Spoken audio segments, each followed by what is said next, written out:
Guys, તો ચાલો આજે તમને અમે લઈ જઈએ સુરતની બધાથી મોટામાં મોટી પોલીસ લાઈન. અને ત્યાં તમે જો કે આજે ત્યાં નવી પોલીસ લાઈનનું ઉદ્ઘાટન છે, તો તમે જોઈ શકો છો કે કેટલું પબ્લિક છે. અને આપણા આજના ઉદ્ઘાટનના મુખ્ય મહેમાન છે હર્ષ સાહેબ સંઘવી.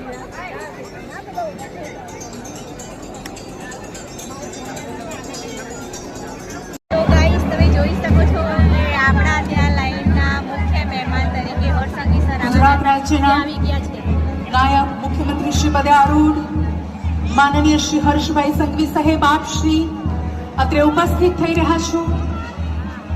લોકાર્પણ અને ખાતમુહૂર્તની વિધિનો આ અવસર તકતીના અનાવરણ વડે આપ સાહેબ આ લોકાર્પણ અને ખાતમુહૂર્ત કરનાર છે. આપનું અભિવાદન સ્વાગત છે. આપ મહાનુભાવોને મંચ પર અભિવાદન સ્વાગત કરીએ છીએ. માનનીય સાંસદ શ્રી મુકેશભાઈ દલાલ સાહેબ આપણા મંચસ્થ કરશે. સાથે જ માનનીય ધારાસભ્ય શ્રી સંદીપભાઈ દેસાઈ સાહેબ, મનુભાઈ પટેલ સાહેબ અને સુરત શહેર ભાજપ પ્રમુખ શ્રી પરેશભાઈ પટેલ સાહેબ, આપ તમામ મહાનુભાવો અલીગઢ તરફ જઈએ છીએ સર, તો ત્યાં એકદમ કેમ્પસ ઊભા કરવામાં આવ્યા છે. એના બી સર આજે 43 કરોડ રૂપિયાના ખર્ચેથી ઉદ્ઘાટન થવાના છે. અને સાથોસાથ અમે બધા લોકો જો આપના આભાર માનીએ છીએ ડિપ્ટી સીએમ સાહેબના કે જો પોલીસના ઘટ છે, પોલીસના ક્વાર્ટરો ઐતિહાસિક પળો પ્રથમવાર આ બની રહ્યું હોય. અલ્પેશભાઈ ગામી હેડક્વાર્ટર દીકરીના અભ્યાસ માટે તમને ₹5 લાખની લોન અત્યારે પ્રાપ્ત થઈ. કરવાના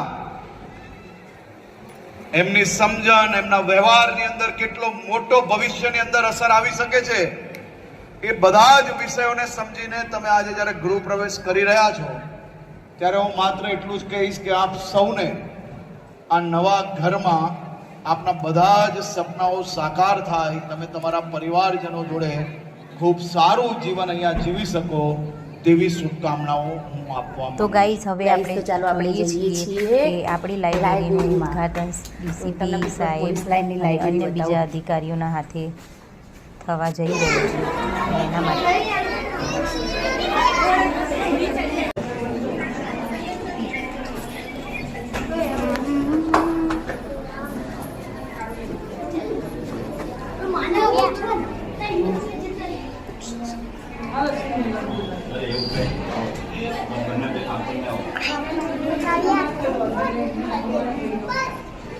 તો ગાઈઝ, જો ફાઇનલી છે ને ડીસીપીના હાથે લાઇબ્રેરીનું ઉદ્ઘાટન થઈ ગયું છે.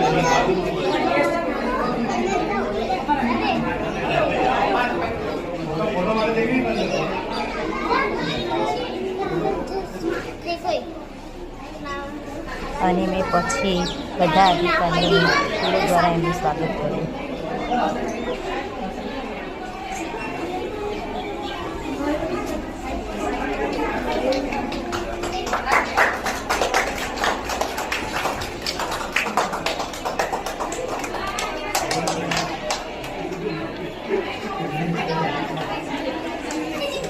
તો ગાઈઝ, હવે હું તમને લાઇબ્રેરી બતાવવા જાઉં છું.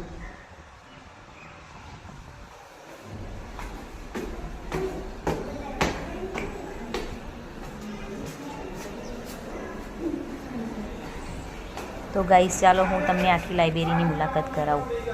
લોકોની પોલીસ લાઇનમાં લાઇબ્રેરી, ઘોડિયાઘર, સીવણ ક્લાસ. તો જો ગાઈઝ, આ લાઇબ્રેરી છે જેમાં દરેક પ્રકારની બુક્સો તમને મળી રહેશે. આધ્યાત્મિક, વિદ્યાર્થીઓ માટે, પછી બાળ સાહિત્ય, પછી યુપીએસ જનરલ, પછી આ જો જે યુપીએસસીની કે નોર્મલ કોઈ પણ એક્ઝામની તૈયારી કરતા હોય એમના સ્ટડી કરવા માટેની સુવિધા છે.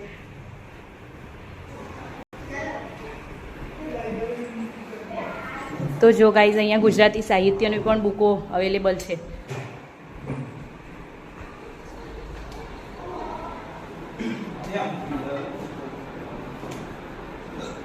વિદ્યાર્થીઓ માટે છે આ છે ને ગાઈઝ. તો આવી સુવિધા કોઈ પણ પોલીસ લાઇનમાં નહીં હોય. તો હું દિલથી ધન્યવાદ કરું છું અમારા પોલીસ અધિકારીઓને, જેમને અમને આટલી સુખ સુવિધા આપી. એના માટે એમનો ખૂબ ખૂબ આભાર. જોયું ને કે આજે આપણું ઉદ્ઘાટન હતું લાઇનનું. તો જો હવે અમે તમને બતાવીશું અમારું પીપલોદ પોલીસ લાઇનનું ઘોડિયાઘર.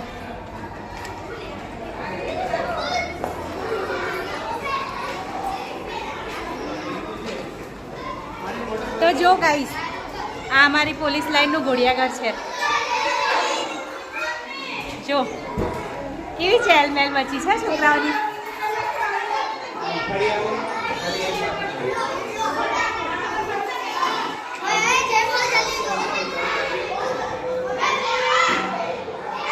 તો જો ગાઈસ, કઈ પોલીસ લાઈનમાં મતલબ એક્ટિવિટી કે પ્લે એરિયા આવું બધુંની સુવિધા હશે. તો ગાઈસ, આપ સૌ જોઈ શકો છો કે અમારી લાઈનનું ઉદ્ઘાટન થઈ ગયું છે અને જો નાના છોકરાઓની લાઈનની હાલત શું પરિસ્થિતિ છે. તો અમારા બ્લોગમાં બની રહેજો અને જો આવા નવા તમારા વિડીયો જોવા હોય તો પ્લીઝ સબસ્ક્રાઈબ કરજો, લાઈક એન્ડ શેર કરવાનું ભૂલતા નહીં. Bye bye.